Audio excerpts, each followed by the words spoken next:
Hello students, welcome to you in Prince Education Hub Seeker. This is your science period.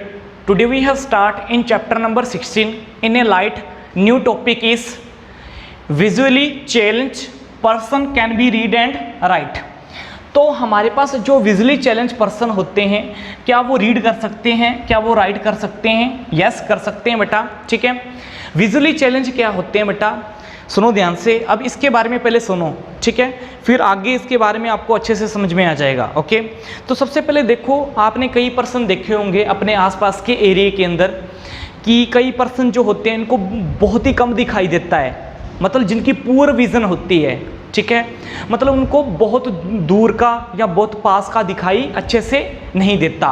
अब इस type के जो person हैं वो किसी चीज़ को कैसे रीड करें, ठीक है, कैसे उस चीज़ को राइट करें या कैसे लिखें, तो इनमें वो दिक्कत आती है क्योंकि उनकी पुअर विजन होती है जिनकी वजह से वो अच्छे से रीड नहीं कर पाते, अच्छे से लिख नहीं पाते, ठीक है, तो ये दिक्कत आती है। कई पर्सन आपने ऐसे भी देखे होंगे कि बर्थ से ही उनकी आइज़ नहीं होती, मतलब बर्थ से ही वो देख नहीं सकते, ठीक है, या विजुअली वो कमज़ोर होते हैं। ओके, ये भी आपने केस सुना होगा। या कई बार ऐसे पर्सन सुने होंगे आपने जिनके चोट लग जाती है या किसी ना किसी डिसीज़ की वजह से उनकी आइज़ जो है वो पुअर हो जाती है, मतलब उनकी पुअर विज़न हो जाती है। अब इस टाइप के पर्सन जिनकी बिल्कुल पुअर विज़न हो चुकी है या बिल्कुल जिनको बिल्कुल दिखाई नहीं देता, दोनों टाइप के पर्सन हैं। एक तो जिनको कम दिखाई देता है और एक वो जिनको दिखाई ही नहीं देता, ठीक है, तो दो टाइप के पर्सन हैं। अब इस टाइप के जो पर्सन हैं ये किसी चीज़ को कैसे रीड कैसे राइट करें, इसके बारे में हम इसके अंदर डिस्कस करेंगे, ठीक है, कि जो विजुअली चैलेंज पर्सन है बेटा वो कैसे रीड कर सकते हैं, कैसे किसी चीज़ को राइट कर सकते हैं, तो इसके बारे में हम इसके अंदर डिस्कस करेंगे। मतलब जिनकी विज़न पुअर है बेटा, जो देख नहीं सकते अच्छे से या जिनको बिल्कुल दिखाई नहीं देता, वो किस तरह से कुछ रीड कर सकते हैं, किस तरह से राइट कर सकते हैं, या किस तरह से वो किसी चीज़ को अच्छे से सुने फिर उसको माइंड में कैसे स्टोर करके रखे, उसके बारे में इसके अंदर वन बाय वन डिस्कस करेंगे, ठीक है। तो हमारे पास बेटा क्या होता है, कुछ ऐसे टाइप के रिसोर्स होते हैं जिनकी हेल्प से ये अच्छे से रीड कर सकते हैं और अच्छे से राइट कर सकते हैं। मतलब जिनकी पुअर विज़न है वो पर्सन भी अच्छे से लिख सकते हैं और अच्छे से राइट कर सकते हैं। अब उनके अंदर ऐसा कौन से रिसोर्सेज हैं हमारे पास बेटा जिनकी वजह से वो अच्छे से लिख या राइट कर सकते हैं, ठीक है, तो वो कौन कौन सा है हमारे पास, सुनो ध्यान से। दो हमारे पास टाइप होते हैं रिसोर्सेज के, एक होता है नॉन ऑप्टिकल एड्स और एक होते हैं ऑप्टिकल एड्स, ठीक है। तो सुनो ध्यान से, सबसे पहले हमारे पास नॉन ऑप्टिकल एड्स क्या होते हैं, ठीक है। तो नॉन ऑप्टिकल एड्स के द्वारा वो पर्सन क्या कर सकता है क्या नहीं कर सकता, इसके अंदर डिस्कस करेंगे। सबसे पहले देखो नॉन ऑप्टिकल एड्स में आता क्या है, नॉन ऑप्टिकल एड्स में आते हैं विजुअल एड्स, ठीक है। विजुअल एड्स क्या होते हैं बेटा, एक इस तरह के हमारे पास रिसोर्सेज होते हैं जो कि हमारे पास जिस पर्सन को बिल्कुल कम दिखाई देता है उस पर्सन के ऊपर जो जिस चीज़ को वो देखना चाहता है उसके ऊपर पूरा फोकस होगा लाइट का, जिसकी वजह से उसको अच्छे से दिखाई देने लग जाएगा। ओके, नेक्स्ट देखो हमारे पास टेक्सचुअल एड्स। टेक्सचुअल एड्स क्या होती है, कोई पर्सन जो है जिनको बिल्कुल दिखाई नहीं देता वो क्या करते हैं बेटा, किसी चीज़ को टच करके किसी चीज़ को फील करके फिर वो क्या करते हैं, ये चीज़ ये है ये चीज़ ये है। जैसे मान लो कि कोई पर्सन है, ठीक है, जिसको दिखाई नहीं देता, उसको एक बार हम ये बता देंगे कि ये जो हमारे पास इस टाइप का जो होता है, इस शेप का जो होता है वो क्या होता है, मार्कर होता है, ठीक है।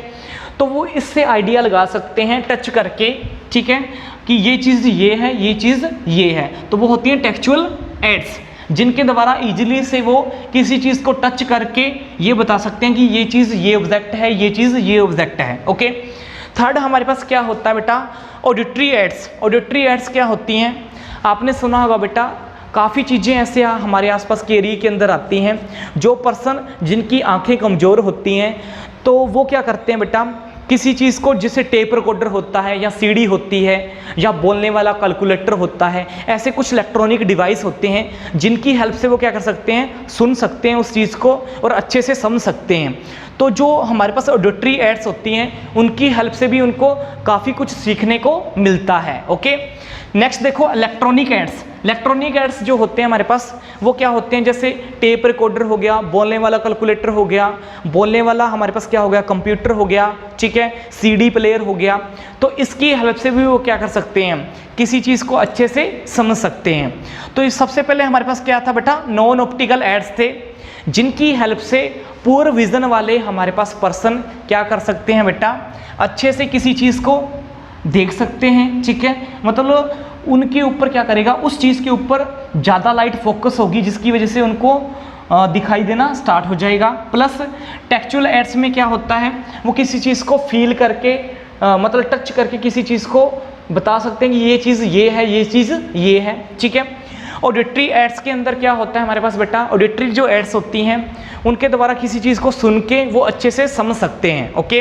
फोर्थ हमारे पास क्या होता है, इलेक्ट्रॉनिक एड्स होती है, ये मैंने आपको बता दिया, किसी टेप रिकॉर्डर के द्वारा, बोलने वाला कैलकुलेटर के द्वारा, किसी सीडी प्लेयर के द्वारा वो क्या कर सकते हैं, किसी चीज़ को अच्छे से समझ सकते हैं, ओके। तो ये होगी नॉन ऑप्टिकल एड्स, ठीक है। अब ऑप्टिकल एड्स में क्या होता है, अब उनके देखने पर ज़्यादा फोकस किया जाता है, जो विजुअली चैलेंज जिनकी पूर्ण विजन है उनको अच्छे से दिख जाए, उसके लिए ऑप्टिकल एड्स हैं वो हमारे काम आती हैं। अब ऑप्टिकल एड्स जो हैं वो काम कैसे करती हैं, इसके अंदर क्या होता है बेटा, बाईफोकल लेंस होते हैं। बाईफोकल लेंस में क्या होगा, दोनों लेंस होंगे, कन्वेक्स और कनकेव लेंस दोनों होंगे, जिसके कारण हमारे पास अगर किसी को दूर का दिखाई नहीं देता है, ठीक है, वो भी काम में आ जाएगा, और जिसको पास का दिखाई नहीं देता है वो भी अच्छे से इस बाईफोकल लेंस की हेल्प से देख सकता है, ओके। नेक्स्ट हमारे पास क्या होता है, कॉन्टैक्ट लेंस। कॉन्टैक्ट लेंस भी ऐसे ही होते हैं, ठीक है। हमारे पास हमारी जो विज़न है उसको अच्छा करने के लिए और ज़्यादा सही करने के लिए कॉन्टैक्ट लेंस का इस्तेमाल होता है। टिंटेड लेंस भी ऐसे ही होते हैं, ठीक है। ये तीनों लेंस जो है हमारे पास वो हमारी विज़न को और ज़्यादा सही बनाने के लिए, मतलब प्योर विज़न है उससे और ज़्यादा सही किस तरह से बेहतर दिख सके, ठीक है। तो इस तरह के जो हमारे पास ऑप्टिकल एड्स हैं उनका यूज़ किया जाता है, जैसे बाईफोकल लेंस, कॉन्टैक्ट लेंस और टिंटेड लेंस, ठीक है।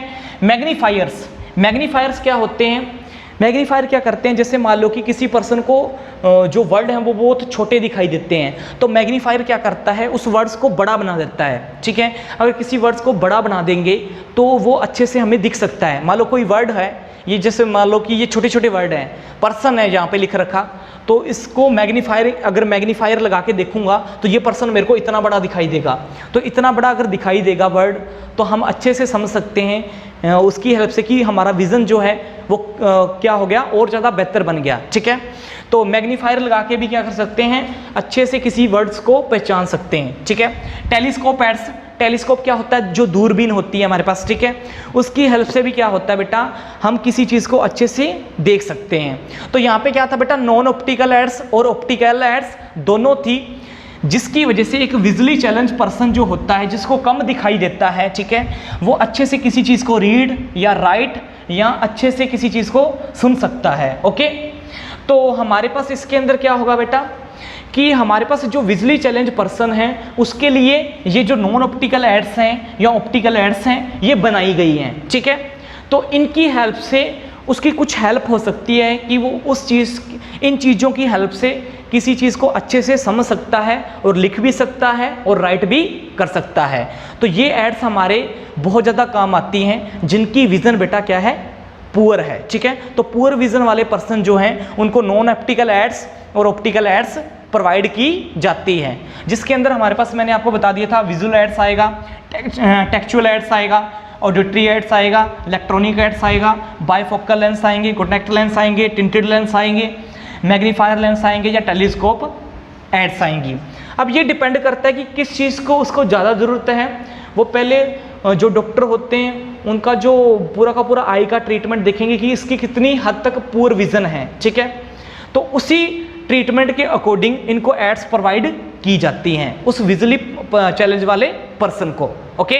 नेक्स्ट देखो हमारे पास यहाँ पे बेटा, नेक्स्ट है हमारे पास Braille system. Braille system actual में क्या होता है, सुनो ध्यान से, what is the meaning of Braille system. अब इस सिस्टम को ब्रेली क्यों कहा गया है, सबसे पहले ये देखो, हमारे पास ब्रेली जो था एक ऐसा पर्सन था जिसको बहुत ही कम दिखाई देता था, मतलब उसको विजुअली चैलेंज पर्सन कह सकते हैं, ठीक है, मतलब कि उसको बिल्कुल पुअर विजन था, दिखाई ही नहीं देता था, ठीक है। तो उन्होंने क्या किया, जिन पर्सन को कम दिखाई देता है उनके लिए जो ब्रेली नाम का एक पर्सन था, उसने क्या किया, एक ऐसा सिस्टम बनाया जिसकी वजह से वो जो हमारे पास पुअर विजन वाले पर्सन हैं वो भी अच्छे से रीड, अच्छे से राइट, ठीक है, तो कर सकते हैं इस चीज़ को। उनके लिए उन्होंने एक सिस्टम बनाया जिनको क्या बोलते हैं बेटा, ब्रेली सिस्टम बोलते हैं। तो सुनो ध्यान से, ब्रेली सिस्टम हमारे पास क्या है, एक ऐसा सिस्टम जो पर्सन पुअर विजन वाले हैं या जिनको बिल्कुल दिखाई नहीं देता, उनके लिए ये जो सिस्टम है बहुत ही ज़्यादा फ़ायदेमंद है, ठीक है, बहुत ही ज़्यादा बेनिफिशियल है, क्योंकि ये जो रिसोर्स हैं, ठीक है, उनको अच्छे से किसी चीज़ को समझने के लिए क्या बनाता है, बहुत ही ज़्यादा सक्षम बनाता है, ठीक है, मतलब कैपेबल बनाता है। तो ये सिस्टम हमारे पास है क्या, और ये सिस्टम काम कैसे करता है, ये जो ब्रेली सिस्टम है ये है क्या बेटा, और ये काम कैसे करता है, इसके बारे में वन बाय वन डिस्कस करेंगे। तो ब्रेली सिस्टम सबसे पहले 1821 के अंदर ब्रेली नाम के पर्सन ने इसको क्या किया बेटा, मार्केट के अंदर लेके आया कि जो पर्सन पुअर विजन वाले हैं वो इस तरह से इस सिस्टम के हेल्प से क्या कर सकते हैं, अच्छे से रीड, अच्छे से राइट कर सकते हैं, ऐसा उन्होंने कहा था। ओके, अब उसके बाद में कोई ध्यान नहीं दिया गया इस सिस्टम के ऊपर। फिर 1932 के अंदर इस सिस्टम को अच्छे से लोगों ने जाना, ठीक है, और काफ़ी लोगों ने इसकी हेल्प से जो हमारे पास पुअर विजन वाले पर्सन थे उन्होंने अच्छे से रीड करना, अच्छे से राइट करना सीख लिया। तब ये जो 1932 के अंदर जो था ये बहुत ज़्यादा पॉपुलर हो चुका था ये वाला सिस्टम। ओके, तो ब्रेली सिस्टम जो है बहुत ही ज़्यादा पॉपुलर सिस्टम है, ठीक है। अब देखो ये जो ब्रेली सिस्टम है इसके अंदर क्या होते हैं, ब्रेली के कुछ कोड होते हैं। अब ये जो ब्रेली के कोड होते हैं ये क्या होते हैं, इसके बारे में वन बाय वन डिस्कस करेंगे कि ब्रेली के कोड क्या होते हैं। देखो यहाँ पे ब्रेली का कोड क्या है, अगर देखा जाए तो ब्रेली ने क्या किया था बेटा, 63 डॉट पैटर्न लिया था, ठीक है, या करैक्टर कह लो, 63 डॉट पैटर्न लिया था, मतलब डॉट के जैसा, ये देखो ये वाला, ठीक है, ऐसे डॉट वाले, देखो ये वाले डॉट वाले करैक्टर, ठीक है, तो ऐसे डॉट वाले करैक्टर इसने लिए थे। वो कितने थे बेटा, 63 डॉट पैटर्न्स थे, ठीक है, या जिनको हम क्या बोलते हैं, करैक्टर बोलते हैं। इनकी हेल्प से पुअर विजन वाले जो पर्सन हैं वो भी अच्छे से रीड या राइट कर सकते हैं, ठीक है, इन्होंने ऐसा कहा था। अब देखो हमारे पास जो होता है 63 जो डॉट होते हैं, पैटर्न या करैक्टर होते हैं, अब उनकी हेल्प से क्या हो सकता है, उनके अंदर क्या होता है, ये जो करैक्टर होते हैं हमारे पास, इनके अंदर लेटर बने होते हैं, ठीक है, इनके अंदर कॉम्बिनेशन ऑफ लेटर भी बने होते हैं, और इनके अंदर कॉमन वर्ड भी होते हैं, और इनके अंदर क्या होता है, ग्रामेटिकल साइन भी होता है। अब ये जो चीज़ें हैं आपको कब समझ में आएंगी, जब मैं यहाँ पे आपको समझाऊंगा। ओके, तो ये क्या चीज़ें होती हैं, सुनो ध्यान से, इधर मैं समझाऊंगा फिर आपको ये अच्छे से समझ में आ जाएगा। ओके, अब देखो हमारे पास जो ब्रेली कोड था वो डॉट के अंदर था, ठीक है, तो डॉट के अंदर उन्होंने क्या किया था बेटा, 2 वर्टिकल क्या लिए थे, 2 वर्टिकल कॉलम लिए थे, 3 रोज ली थी, जिसकी वजह से उन्होंने एक पैटर्न शो किया था। अब इस पैटर्न को देखो, ये पैटर्न क्या होता है, तो कुछ जो डॉट पैटर्न है हम कुछ इंग्लिश अल्फ़ाबेट को रिप्रेजेंट करते हैं यहाँ पे। तो सबसे पहले देखो यहाँ पे इंग्लिश अल्फ़ाबेट को कैसे रिप्रेजेंट कर रहे हैं, तो वन बाय वन देखो यहाँ पे। सबसे पहले देखो हमारे पास जो सी वर्ड है, मान लो कि सी वर्ड है, अब जो पुअर विजन वाला है या कोई अदर पर्सन है, अब उसको कैसे बताएंगे कि ये सी है या ये ए है या ये बी है या ये डी है या ये ई है। वो सुन तो सकता है ये ए है ये बी है, मैं बोल दूंगा तो पुअर विजन वाला ये सुन तो लेगा, लेकिन उसको पता कैसे लगेगा कि ये सी है या ये ए है या ये चीज़ टी है। तो उसके लिए उन्होंने क्या बनाया था बेटा, डॉट पैटर्न बनाया था। डॉट पैटर्न क्या होता है, उन्होंने 6 चीज़ें इसके अंदर क्या लिया था, ऐसे ऐसे ऐसे मार्कर लगाया था, 1 2 3 4 5 6 ऐसे कॉलम बनाए थे, 2 कॉलम हमारे पास बनाए थे और 3 रो बनाई थी। तो ये इस चीज़ को रो बोलते हैं, 1 2 3, ठीक है, ये 3 रोज बनाई थी और 2 कॉलम बनाए थे। अब इन कॉलम के अंदर, इन रोज के अंदर हमने क्या करना है, डॉट स्ट्रक्चर करना है। जैसे मैंने यहाँ पे डॉट लगा रखा है ना, तो आपने क्या करना है, ऐसे डॉट बनाना है। अब इन्होंने कहा था कि अगर मान लो कि ये 2 डॉट लगा दें यहाँ पे, तो उसको क्या बोलेंगे, हम सी बोलेंगे, ठीक है। मतलब पुअर विजन वाले पर्सन को अगर ये 2 डॉट फील करा दें, मान लो कि पुअर विजन वाला कोई पर्सन है, ठीक है, अगर ये इन 2 डॉट को टच करेगा, ठीक है, इन 2 डॉट को टच करेगा, ठीक है। तो इनके जो अक्षर हैं, ये जो वर्ड हैं, वो थोड़े से उभार देने हैं, जिसकी वजह से वो टच करे आसानी से और उसको फील हो जाए कि अगर मैंने दो चीज़ों को टच किया है, दो डॉट को टच किया है, तो ये चीज़ क्या है, सी है। ओके, अब समझ में आया होगा आपको कि अगर वो दो डॉट को टच करेगा, ऐसे मान लो कि दो डॉट को टच कर रहा है, तो उसको पता लग गया कि हाँ, माइंड में पता लग गया ये सी है। अगर वो क्या कर रहा है, एक डॉट को टच कर रहा है, मान लो एक डॉट को उसने टच किया है, तो उसके माइंड में आएगा कि ये क्या है, ए है। ठीक है, दो डॉट को टच कर रहा है, सी है। एक डॉट को उसने अगर मान लो ऐसे टच किया, ठीक है, तो उसको पता लग जाएगा कि ये वर्ड कौन सा है, ए है। अगर मान लो कि उसने ऐसे, देखो ये पैटर्न बना रहा है, दो डॉट को ऐसे टच किया, फिर ऐसे करते हुए ऐसे टच किया, तो उसको पता लग जाएगा कि ये वर्ड क्या है हमारे पास, टी है। ठीक है, तो हमारे पास सबसे पहले वो क्या पहचानेगा बेटा, करैक्टर जो हैं, करैक्टर को पहचानने की ज़रूरत है उसको। तो सबसे पहले इसने क्या किया, लेटर को पहचाना। तो यहाँ पे भी मैंने क्या बताया था, हमारे पास कितने करैक्टर होते हैं, 63 डॉट पैटर्न होती है या करैक्टर होते हैं। तो 63 हमारे पास क्या होते हैं, ऐसे डॉट वाले करैक्टर, ये जो मैंने शो कर रखे हैं कि सी किसको बोलेंगे, दो डॉट वालों को, ए डॉट वालों को क्या बोलेंगे, ए बोलेंगे, या इस डॉट वालों को क्या बोलेंगे बेटा, टी बोलेंगे। ठीक है, तो इसको स्पर्श की हेल्प से या टच की हेल्प से वो टच करके उनको पता लग सकता है कि दो डॉट वालों को सी बोलते हैं, एक डॉट वालों को ए बोलते हैं, या इस तरह के पैटर्न वालों को जब वो टच करेगा, ठीक है, तो उसको टी बोलते हैं। तो 63 डॉट पैटर्न हैं ऐसे, ठीक है, ऐसे करैक्टर हैं। ओके, अब आपको पता लग गया होगा मैं क्या कहना चाहता हूँ। 63 ऐसे डॉट पैटर्न हैं या करैक्टर हैं जिनकी हेल्प से एक पुअर विजन वाला भी पर्सन समझ सकता है कि ABCD क्या होती है। ठीक है, तो वो रीड भी कर सकता है और राइट भी कर सकता है। ओके, नेक्स्ट देखो यहाँ पे करैक्टर में सबसे पहले क्या सीखेगा, वो लेटर सीखेगा, लेटर बनाना सीखेगा। तो यहाँ पे क्या सीख रहा है, लेटर बनाना सीख रहा है। पहले सी का उसको पता करना पड़ेगा मेमोरी के अंदर कि दो डॉट वालों को सी बोलते हैं, एक डॉट वालों को ए बोलते हैं, फिर इस पैटर्न को टी बोलते हैं। जब तीनों को इकट्ठा करेगा तो उसके सामने क्या आएगा, कैट। मतलब तीनों को सी, ए और टी तीनों को इकट्ठा कर दिया तो वो पढ़ने लग जाएगा कैट। ठीक है, ऐसे ही जैसे DOG, मतलब डी को समझ लिया उसने, ओ को समझ लिया और जी को समझ लिया, तो क्या पढ़ेगा वो, DOG डॉग। ठीक है, तो ऐसे पहले क्या करेगा, वो लेटरों की पहचान करेगा। ठीक है, कौन कौन से लेटर हैं उनको कैसे टच करके पता लगा सकता है। फिर जो बड़े बड़े लेटर हैं उनको कॉम्बिनेशन करके वो समझेगा कि इसको क्या बोलते हैं क्या नहीं। ठीक है, फिर कॉमन वर्ड जो होते हैं, जैसे कॉमन वर्ड जो होते हैं या ग्रामेटिकल वर्ड होते हैं, उनको कैसे समझेगा। देखो यहाँ पे कॉमन वर्ड या ग्रामेटिकल वर्ड दे रखे हैं, जैसे एंड है, एंड एक क्या है, कॉमन वर्ड है। ठीक है, तो एंड एक कॉमन वर्ड है, तो कॉमन वर्ड को कैसे समझेगा, दो डॉट ऐसे लगा रखे हैं, तीन डॉट ऐसे लगा रखे हैं, फिर ऐसे लगा रखे हैं। ठीक है, दो डॉट ऐसे लगा रखे हैं, फिर ऐसे ऐसे, तो वो कहाँ से टच करना स्टार्ट करेगा, यहाँ से टच करना स्टार्ट करेगा, ऐसे करता ऐसे करेगा। जब उसको समझ में आएगा कि इस तरह का पैटर्न बनना है, मतलब उसके माइंड में ऐसे समझ में आएगा कि इस तरह का पैटर्न बनना है, तो वो उसको क्या बोलेगा कि ये कौन सा है, एंड है। ठीक है, तो कॉमन वर्ड को उसने समझना माइंड में जान लिया। तो ये डिपेंड करता है कि इस तरह के जो सिस्टम है उसकी मेमोरी क्या होनी चाहिए, स्ट्रॉन्ग होनी चाहिए। मतलब जो पूर्व विजन वाले हैं, अगर उसकी मेमोरी स्ट्रॉन्ग होगी उतनी ही तेज़ी से वो उन चीज़ों को समझेगा।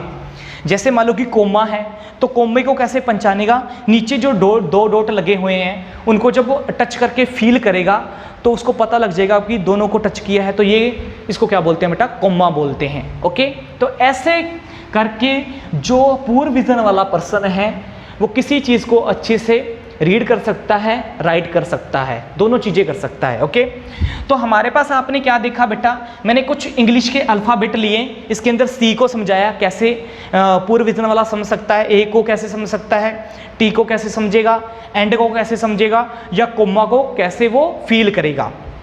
फिर देखो मैंने ये भी आपको बताया था कि सबसे पहले ये जो ब्रेली सिस्टम है वो क्या कहता है कि सबसे पहले वो लेटर को लर्न करना समझे। ब्रेली सिस्टम क्या कहता है, सुनो ध्यान से बेटा। ब्रेली सिस्टम ये कहता है कि सबसे पहले जो 63 डॉट पैटर्न है हमारे पास या करैक्टर हैं, वो बहुत ही ज़्यादा करैक्टर हैं। तो सबसे पहले वो क्या करे कि इन लेटर को समझे कि लेटर को क्या बोलते हैं। जैसे दो डॉट वालों को जब वो टच करेगा तो उसको सी बोलते हैं, एक डॉट वाले को ए बोलते हैं, या ऐसा पैटर्न बना रहा है तो उसको टी बोलते हैं। तो सबसे पहले वो लेटर को लर्न करे, जब उसको लेटर समझ में आए तो फिर वो स्पेशल कैरेक्टर को लर्न करे, फिर लेटर के कॉम्बिनेशन को लर्न करे। ऐसा करके ब्रेली सिस्टम के द्वारा एक पुअर विजन वाला पर्सन भी क्या कर सकता है, रीड और राइट कर सकता है। इसके काफ़ी सारे एग्जाम्पल बता देता हूं कि ब्रेली सिस्टम से ऐसे कौन कौन से पर्सन हैं जिन्होंने रीड करना राइट करना सीखा था, आगे मैं बताऊंगा आगे, ठीक है। नेक्स्ट मैंने आपको बताया था कि ब्रेली सिस्टम का यूज़ करके, ब्रेली कोड का यूज़ करके काफ़ी सारे ऐसे पर्सन थे जिन्होंने इंडिया के अंदर ग्रेट अचीवमेंट हासिल की है, ठीक है। मतलब वो पूर विज़न वाले व्यक्ति थे, मतलब उनकी शुरुआत से ही, बर्थ से ही मतलब उनको दिखाई नहीं देता था, लेकिन फिर भी वो एक अच्छे सिंगर, एक अच्छे म्यूज़िक बने। तो सबसे पहले बात करते हैं रविंदर जैन की, ठीक है। तो जो रविंदर जैन थे हमारे पास, ठीक है, वो क्या थे बेटा, उन्होंने डिग्री म्यूज़िक के अंदर की। देख लो, पूर विज़न वाला पर्सन था जिसको दिखाई नहीं देता था, उसने डिग्री की म्यूज़िक के अंदर। वो एक अच्छा लिरिस्ट था, लिरिस्ट मीन्स लिखने वाला, संगीत को लिखने वाला, ठीक है। तो वो कैसे बना, या सिंगर, और वो एक अच्छे म्यूज़िक कंपोज़र थे। अब म्यूज़िक कंपोज़र बनना आसान नहीं होता, ठीक है, म्यूज़िक के बारे में जानना भी होता है, ठीक है। तो ब्रेली सिस्टम के द्वारा उन्होंने अपनी मेमोरी को इतना स्ट्रॉन्ग बना लिया कि उन्होंने सब लेटर को, जितने भी लेटर ब्रेली कोड के अंदर होते हैं, उनको सबसे पहले फील किया, अच्छे से समझा, फिर उसी के बावजूद ही उन्होंने डिग्री की म्यूज़िक के अंदर लिरिस्ट बने, सिंगर बने और म्यूज़िक कंपोज़र बने। पूर विज़न वाला आदमी था ये बेटा, ओके। नेक्स्ट देखो, लाल अडवाणी जी ने, वो खुद क्या थे बेटा, विजुअली प्योर थे, ठीक है, मतलब उनको बहुत कम दिखाई देता था। उन्होंने एक स्पेशल एजुकेशन के बारे में जोर दिया कि स्पेशल एजुकेशन होनी चाहिए किसके अंदर, इंडिया के अंदर। स्पेशल एजुकेशन क्या होता है कि जिन पर्सन को अच्छे से दिखाई नहीं देता उनके लिए जो एजुकेशन होती है वो स्पेशल एजुकेशन होती है, जो हैंडीकैप्ड बच्चे होते हैं, ओके। नेक्स्ट, अब इस चीज़ का उन्होंने जिक्र कहाँ पे किया, यूनेस्को के अंदर भी किया, ठीक है। नेक्स्ट हमारे पास क्या होता है बेटा, हेलन ए केलर्स, ठीक है। तो ये हमारे पास क्या है बेटा, एक अमेरिकन ऑथर और लेक्चरर हैं, ठीक है। तो ये सबसे बड़ा एग्जाम्पल है, आपकी बुक के अंदर भी हेडलाइट में दिया गया है, ठीक है। तो हेलन ए केलर्स, ठीक है, नाम की एक बेटा क्या थी हमारे पास, अमेरिकन ऑथर और लेक्चरर हैं। ये जन्म से ही क्या थी बेटा, जब ये 8 मंथ की थी तो इनकी जो आइज़ थी वो चली गई थी, मतलब ये पूरली विज़न वाले पर्सन थी, ठीक है। तो ये एक वुमन थी जिनको बिल्कुल दिखाई नहीं देता था। अब उन्होंने कैसे एक लेक्चरर बनी। अब लेक्चरर जैसे मैं पढ़ाता हूँ आपको, ठीक है, तो बिना आँखों के या बिना किसी समझे के मैं आपको कैसे पढ़ा सकता हूँ।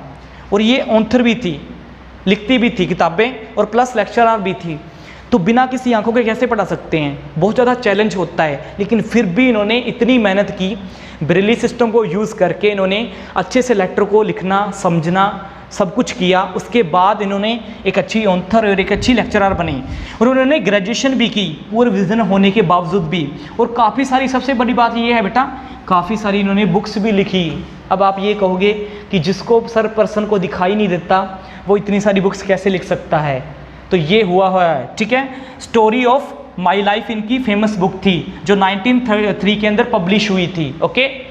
तो इन्होंने कौन से कोड का यूज़ करके बेटा, ब्रेली सिस्टम का यूज़ करके अपने आप को लेटर को पहचानने की कैपेबिलिटी को ध्यान में लाया। क्योंकि लेटर को अगर पहचानने लग जाएंगे, मान लो कि कोई पर्सन अंधा है, ठीक है, जिसे मैंने आपको बताया था कि 2 डॉट को क्या बोलते हैं, सी बोलते हैं, 1 डॉट को ए बोलते हैं, या ऐसे वाले पैटर्न को टी बोलते हैं। तो जब ये चीज़ें समझ लेगा अपने माइंड के अंदर, तो वो खुद ही उस चीज़ को रीड करना, राइट करना समझ सकता है, ठीक है। तो उसके लिए उसी तरह की स्पेशल एजुकेशन होती है जिसके द्वारा वो किसी चीज़ को रीड या राइट कर सकता है, ठीक है। तो ये ब्रेली सिस्टम होता है।